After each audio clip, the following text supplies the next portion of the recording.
Welcome to America Period. I'm your host, Matt Sweet Staniszewski, and today I'm with Erin Koper here in the city of Pittsburgh. Erin, you are a very, very busy woman, I must say. I mean, between not only your media experience and all your work on TV, but you're also a city of Pittsburgh GOP Committee Woman.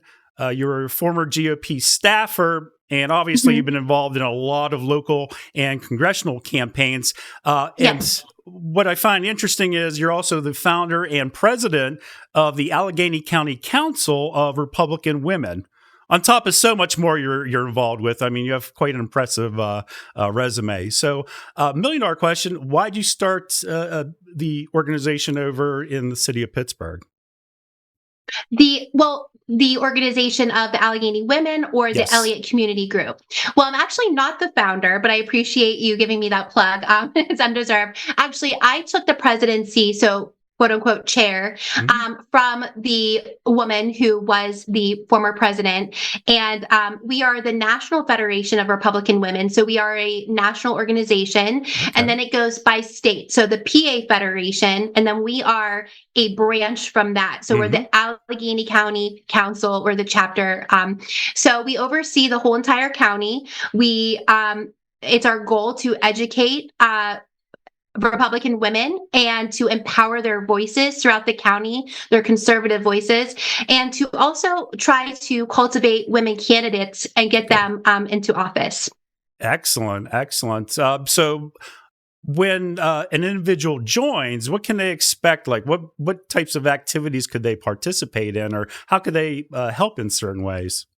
Absolutely. So basically especially in this election cycle, but there's always an election cycle. Every year, we never take a year off. That's right. So the most important thing for us to do to be effective, to move the needle, is to try our hardest to get our candidates elected. Also, we want to grow the Republican Party. So we want to bring people, independents, Democrats who we find that may not be happy with their party, or, in conversation when we meet with them, they have a lot of our conservative views, and try to bring them to our events, try to let them be a part of what we're doing and see the work that we do, because we have so much good and charitable programs that we have done throughout the time that I've been president, that really speaks for us as leaders in the community. So basically, we do a lot of events with getting out the vote, a lot of door knocking for candidates. We are hosting an event, but we'll get to that in a little bit. And then we are basically just moving the needle here and trying to win these elections. Sure. And I can imagine it's a bit of a challenge, especially over in Allegheny County in general, in the city of Pittsburgh, because there is we Republicans are outnumbered quite a bit over in Allegheny County. How's the response been so far? Well, I live in the city of Pittsburgh, right. And I have to say, I've been on the ground everywhere. I've been on the ground, actually, the past 2 years in CD 12, or Congressional District 12, and door knocking, getting out the vote, and obviously in the other congressional PA 17, which is the suburbs. So there's pockets of different types of voters, right? And here in the city of Pittsburgh, there's a lot of challenges, right? This is a hard blue area. This is Uniontown. These are, however, I believe with our past candidate, Joe Rocky, who is phenomenal, he was able to bridge this gap between the Democrats and the Republicans. And a lot of them, we had this coalition of voters and volunteers during that election cycle.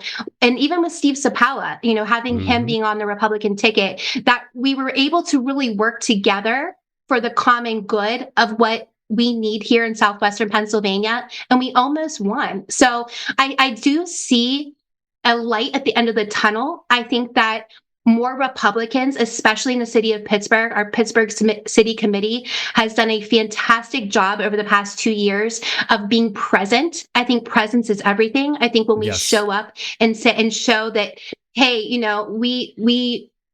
we are part of this community too, because the city is completely Democrat, even every official. So, we are here and we want to work for the greater good of this area. And that's the important thing, when we're able to cross the aisle and row all in the same direction. You're right. The community, the voters, individuals, our citizens, they are the winners at the end of the day. So I applaud those efforts. And, you mentioned being heavily involved in the community. You're also the chairwoman for the Elliot community group. And for those that are not familiar with the city of Pittsburgh, that's on the western end side of the city of Pittsburgh. Yes, it's the West End. That's right. So Elliot community, our meetings actually started back up post-COVID this past September. Good. This position sort of fell into my lap. And they loved the energy that I was bringing to the meetings and my ideas. And, but I'm not just the organizer of it. We do everything as a whole. Like we all work together, and this is nonpartisan. These are neighbors of all different political affiliations, a lot of Democrats, a lot of non-affiliates. So we have community services or city services speakers come to our monthly meetings. Department of Public Works, the Zone 6 police, they give their updates. A lot of concerns of public safety. That's one of our top issues, speaking at meetings. But we've also done a lot of great things in the community just since September. We have done one trash cleanup in December. We were able to clean, I believe it was like 50 or 60 garbage bags of litter off our neighborhood streets. Excellent. And we have cleaned up a community garden.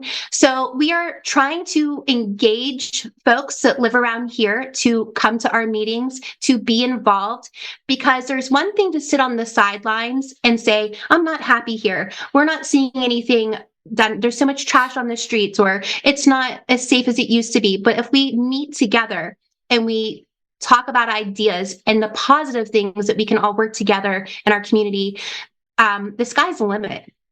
Oh, I agree with you. I mean, like you mentioned, anyone can sit on the sidelines and complain. When I was on city council, and people would come complain, I'm like, great, let's work together to come up with a solution to fix that problem. So great effort. Thanks. And this organization also serves as like the liaison between Pittsburgh City Council and the Elliot community. How's that experience been? It's great, actually. Teresa Kill-Smith is our councilwoman. She has been at every single meeting along with her staff. And she has been, she answers questions. She gives her District 2 report. And she also assists in ideas for community events. And she also helps with any Q&A, anything that any constituent wants to, a concern about the streets or the road work that's being done, or potholes. That's a big one right now. She is there to address it. So it's really nice to see our councilwoman engage with the residents of the area monthly, and that is through our meeting. So it's been very positive. Excellent. And it sounds like, again, another bipartisan effort working together. And at the end of the day, Elliot's becoming a better and better community each and every day by all y'all's efforts. Plus, it's home to the West End Overlook. I love the West End Overlook. I think it's actually a better view than Mount Washington. I agree. It's the hidden gem over here. It is. And we have a big 4th of July, the fireworks you can see. And we actually host a light up night every year for the Pittsburgh City Fire light up night with fireworks as well. So we have a lot of good here to showcase as a place where we live. And I believe I see a passion in my neighbors. They want to be thriving here. They want to bring young families in to move here and to grow this area. So I've lived here it'll be 8 years. I've owned my home here, and I'm excited to actually have a hand in improving this area by just being a neighbor and wanting to help. I love it. When people take ownership of something, they will take that much better care of it. And again, it's a testament to all your efforts there. Now, you mentioned you've lived in Elliot for the last 8 years. You're originally from West Virginia? Or are you originally from here? Okay. Yeah, so I actually I've been born and raised in Weirton, West Virginia, which is a steel town. We grew up in Weirton, West Virginia. So it was about 40 minutes from the city of Pittsburgh. Everything I did growing up, even jobs, were always in the city. My intern at a TV station was also in a city during college. And yeah, I mean, it was my dream to live here, and I am proud to have achieved that dream. Now, the thing is that the city is going towards a negative direction, and I'm trying my hardest to do everything that I'm doing with my community, but also my politics, in order to make this a better place for myself and all of us to live in. Oh, I love it. I love it. Now, very interesting. So you voted Republican in 2016. I did. However, your family, as well as you've been a Democrat up until 2018, Yes. is Yes. when you switched. What Yes. helped drive that decision? What made you change? How come? Well, I want to start with why I was a Democrat. To begin with, my family was all Democrats. My dad was in politics in West Virginia. So we were West Virginia, the Joe Manchin Democrats. And my dad, that's just the way I registered when I was 18. And, my dad ran and held various offices, and I helped him on the campaign trails up. I think the earliest was I was 6 years old, putting signs in yards. And so I started really paying attention before 2016, and I voted a certain way. I wasn't always Democrat, and I voted for Donald Trump in 2016. And once I started really paying attention, I saw the trajectory of where, I could see the media, I could see the attacks, and I started to wake up. And then I realized, I've always was conservative. That never changed. I was conservative Democrat, but I realized I aligned more with the Republican Party. And then through that, I started getting involved. And I feel like every 6 months, I've elevated to a new responsibility or leadership role. And I feel like, and I always joke about this, but I feel like I've paid my penance for being a Democrat. But I make that joke because I've done so much now to grow the Republican Party. And I use my story to talk to Democrats and wake them up and basically to walk away from the party. I say, it's okay to ask questions and to maybe start looking at, where your views really align with, and basically ultimately bring them to the Republican Party. So I feel like my story resonates with a lot of people, especially right now in this time, and especially during the last election cycle with Joe Rocky. I was able to turn a lot of Democrats. So. And I think that's something very familiar here in Southwestern Pennsylvania. We have a lot of individuals who are registered Democrat because it's been a generational thing. Right. Again, being a steel town as well. But when you start really speaking with them and having that two-way dialogue, you start learning that, no, your values really actually fit the Republicans' values more so than the Democrat values. So it is definitely something here in this area in Southwestern Pennsylvania. It's awesome that you're able to share that story to be able to further connect with individuals. Very awesome. That's right. Now, right. Erin, you have a big event coming up, connecting communities and candidates, and that's next Thursday, April 11th, starting at 5 p.m. And you describe it as a night of networking. And this is the cool part because either people go crazy filtering themselves with a little selfie and posting that picture on LinkedIn or whatever social media, or yes, they go the professional route and actually get a nice headshot. And that's something else that you're offering at this event is a complimentary headshot. And this is sponsored by Senator Devlin Robinson, State Representative Valerie Gatos, State Representative Jason Ortate, James Hayes for Congress, entrepreneur Jason Killmeyer, and Americans for Prosperity. I'm not missing anyone, am I? We do have a couple more. The McCormick team is sponsoring, and as well as Actually, I believe that's RCAC, of course, Republican Committee Sure. of Allegheny County. So, yes, I mean, we are. Well, actually, this event started out as a need for me. I was Fair. invited to be on a panel in January for a Women in Politics event in January to speak out on a panel, bipartisan panel. And I needed a headshot and I didn't have one. And so we had an event at the time, and everybody was with me that would be involved in the decision making. I said, I think that we need to have an event where we can offer free headshots. Well, that idea came to fruition, and with a team effort, we have successfully made that happen. So I'm excited to offer a professional product to people, with the sponsors being able to help us do that. And I'm happy to make this event special and a place where professionals can come and network and get the tools they need to be successful for their business. Sure.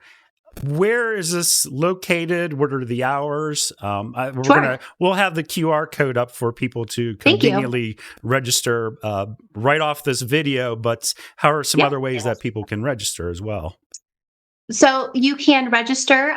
Well, the QR code would probably be the best way. Mm-hmm. And we're also taking walk-ins. So it's going to be at Celebrations Bar and Grill in Imperial. So it's right off the Imperial exit. And it is going to be from 5 to 9, but the photos will be from 5:30 to 8:30. We will have hair and makeup touch-ups. I am a professional makeup artist, so nice. I will be there doing light touch-ups, and we'll have a hairstylist next to me, just making sure everything's perfect for you. And so we're just really excited. We're going to have our candidates. Hopefully, we'll stop by, engage with voters, and I'm hoping that people from all over can come and take advantage of this opportunity to engage with candidates and to get a tool that they could use for their business. Like I said, I think that's an awesome opportunity. I'm in need for another headshot, so I think I'm going to have to show up on Thursday. I love it. Erin, is there anything else you'd like to share with our viewers at this time? And, I look forward to future conversations with you as well. But anything else you'd like to share for now?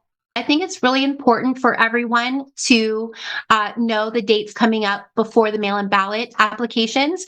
April 16th is the last day to register for the mail-in ballot application to get your ballot. However, I do not suggest that you wait till April 16th because the last election cycle, people were not getting them until a day before the election. So if you can use the all above approach of using all the tools, try to get your friends who are busy with work, who travel, have jobs like the police or a nurse who work long hours and might miss those 13 hours on election day. Try to get them to use the tool of a mail-in ballot, but try to get them to do it before the deadline of April 16th so that they have it in their hand before election day. Very, very important. It's one area where the Democrats are very effective in doing so. And it's something that, even though I don't want to embrace it, it's something we as the party need to embrace. At least for now. Absolutely. If we want to beat them at this game, we have to start using the tools. And I believe we are totally capable of doing that. And just to give you a statistic, 145,000 Republicans did not vote last cycle. Joe Rockey only lost by 9,500 votes. So just for perspective of if they would have just used that tool and just sent it in, and you have 50 days, to do so, we could have won. Yes. And so we have to just start. If you're a super voter and you go to the polls, great, do that. We're not suggesting that you have to use that tool, but if you know people who are elderly or they might have a hard time making it to the poll, why not give them the best possible way and easiest way to vote? Exactly. It's about providing. It's about providing access for everyone to have their voice heard. You're right. And especially those voters that are not super voters that show up every so often when they hear about it at the last minute. Yes, we need to get those mail-ins in those individuals' hands as quickly as possible and get them engaged to actually mail back in and have their voice heard. So totally agree with you. We absolutely need all hands on deck, and also volunteer opportunities. Message your local committee, the Republican Committee of Allegheny County, and then you have the Washington County Committee. But get involved. Get involved with a campaign. Reach out. Their websites are all up. You just put in your information, and you can get involved and go door knock. Or there's a million ways that you can help. You don't always have to. You can make phone calls. You can write letters. You can stuff envelopes. But everyone's efforts go to the whole picture, and we just need everyone's help in 2024. Now, Erin, how can individuals contact you, whether it's they want to help volunteer or they're interested in joining the Allegheny County Council of Republican Women? What are some ways that they can reach out to you or a member of the team? Absolutely. You can go on our website, Allegheny County Council of Republican Women.com, or you can go on our Facebook page as well, or you can email me at accrwomen@gmail.com if you directly want to speak to me, and I am the chair. So, we would be happy to have you come to our next meeting and see what we're about, and love to help you get more involved. I absolutely love it. Erin, I really appreciate your time today. I know you have a very busy schedule. So again, thank you. And I look forward to future interviews with you to help spread the word. Thank you. Thank you very much for tuning in. God bless. Have a great day.